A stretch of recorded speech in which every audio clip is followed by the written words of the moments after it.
What's up mga kalamang lupa? Ngayong araw na ito ay samahan ninyo ako kung paano ko ipagdiwang ang aking kaarawan sa loob ng isang araw. Let's go! At nagsimula ang araw ko sa gym kung saan sinubukan ko ang unang araw ng aking balik-alindog program. Actually, hindi naman talaga siya balik-alindog program, kundi bantay kalusugan dahil ayaw naman po nating abusuhin ang ating katawan at paalala lang po na mahalaga po na ingatan ang inyong sarili kung ayaw nyo po magpagamot habang buhay. At nasa na nga ba ako? Nandito ako ngayon sa Arts and Island na makikita ninyo malapit sa SM Cubao. Ang entrance fee po niya is 850 pesos. Iyon ay kung meron na po kayong medyas. Pero kung wala kayong medyas, pabibilin naman kayo doon sa may entrance ng medyas worth 150 pesos. Kaya yung magiging total amount ng entrance fee ninyo is 1,000 pesos including the medyas. The good thing about it is libre kayo kung birthday nyo kayo pupunta doon at meron po kayong kasamang paying companion. So sa kaso ko, may kasama ako dyan na paying companion ko at siya yung taga-video ko dyan sa loob. At habang iniikot ko kayo sa entire building ng Arts and Island, hayaan nyo munang ikwento ko po sa inyo yung mga pinagagawa ko bago ako napunta dyan. Nung pagkatapos ko mag-exercise, bumili pa ako ng gamot ko kasi kung hindi nyo po naitatanong, nagme-maintenance na po ako ng gamot. So, I may look young. Yes, I am still young. Pero po naggagamot na po ako for hypertension. Nagsimula ako maging hypertensive 3 years ago. Pero nagsimula lang po ako maggamot last year. So, dinaan ko pa po yan sa diet nung mga panahon na yon. Pero dahil naging uncontrollable na siya last year, yun, nagsimula na po akong mag-maintenance. That's the sad reality of life. But I am still grateful kasi syempre, buhay pa rin at humihinga at this age.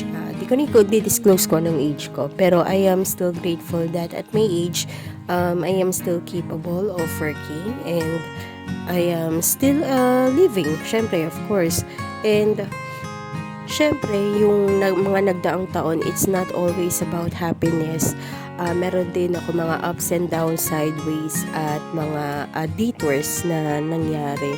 After all, wala namang may pake kung anong nangyayari sa pang-araw-araw mong pamumuhay, kaya huwag ka na mag-feeling main character dyan. Ha? At kwento ko lang na noong panahong nandun pa ako sa dati kong LOB, sobrang lason na lason ako. As in, talagang wala na akong ibang ginawa kundi magreklamo. Wala na akong nakitang maganda, wala na akong nakitang tama, which is doon ko na-realize na parang something is really wrong with me. Kaya talagang nagpursige ako na lumipat. And to my surprise,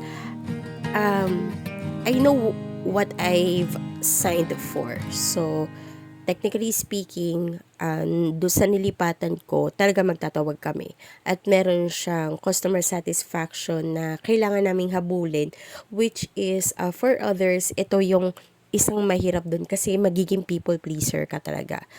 Pero, nung time na grinab ko yung opportunity na magtrabaho sa ganoong klase ng LOB, grabe, as in, ang laki ng pagbabago na nangyari sa akin. As in, doon yung mga panahon na nakahinga ako sa trabaho na okay yung TL ko, okay yung mga kasama ko. Alaskador lang, hindi naman niya nawawala. Pero yung fact na wala kang nakikitang politika masyado at walang manager na magpapamukha sa'yo kung gaano kaliit yung pagkatao mo dahil lang sa nagkamali ka. At Iyon yung masasabi kong deciding factor ko kung bakit pinili kong lumipat sa isang voice na LOB.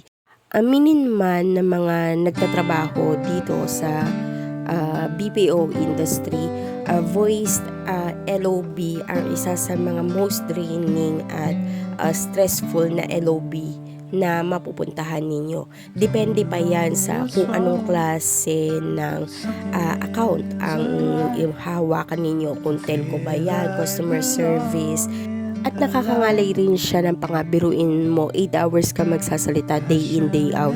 At darating ka sa moment na magiging people pleaser ka kasi nga customer driven yung LOB na napuntahan mo at kailangan makuha mo yung satisfaction nila para na rin sa ikagaganda ng performance mo. And for me, I am okay with it for as long as wala akong toxic na manager. Kasi anhin ko naman yung magaan na trabaho kung yung manager ko naman mismo, siya naman yung mismong papatay sa akin, di ba? And I am grateful na nakalagpas ako sa ganung parte ng buhay ko. At kahit na this year, maraming opportunities ang nagsara, I still believe na there is only one door that will open for me for a brighter and better future. Wow! Nice! Very goodness. Yeah, don't stop dreaming. Pero syempre, galaw-galaw din, di ba? Yan, dyan na nga po nagtatapos ang aking tour sa Arts in Island. Again, makikita niyo po siya sa Cubao, malapit sa SM. Dyan na po nagtatapos ang tour ko sa Arts in Island. Pagbaba niyo po dyan, hindi ko na po nakunan. Meron po silang katabing restaurant. Pagkatapos niyo pong i-claim yung sapatos ninyo. So, that restaurant named Jolwon, ang specialty po nila is Korean cuisine. So, I would suggest that you give it a try, and that's all.